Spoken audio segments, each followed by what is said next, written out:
রাত তখন প্রায় ৩টা। রাহুল একা বসেছিল তার ঘরের ডেস্কে। কম্পিউটারের স্ক্রিনে চোখ আটকে ছিল। বাইরে ভয়ানক ঝড় হচ্ছিল, জানলার কাঁচ কাঁপছিল বাতাসের ধাক্কায়। হঠাৎ পিছনে কারো নিঃশ্বাস ফেলার শব্দ শুনতে পেল সে। ঠান্ডা একটা শিহর বয়ে গেল তার শরীরে। ধীরে ধীরে ঘাড় ঘুরিয়ে দেখল পিছনে কেউ নেই।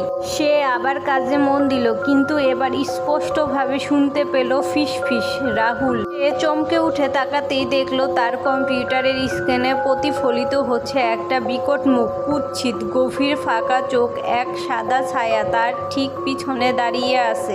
কাঁপতে কাঁপতে রাহুল ঘুরে দাঁড়ালো, কিন্তু তখনই সে অনুভব করলো বরফ শীতল একটা হাত ধীরে ধীরে তার গলা চেপে বসেছে। শ্বাসরোধ হয়ে আসছিল, চোখের সামনে ধীরে ধীরে অন্ধকার নেমে আসছে। রাহুল পরক্ষণেই বুঝতে পারল সে আর নেই, মারা গেছে।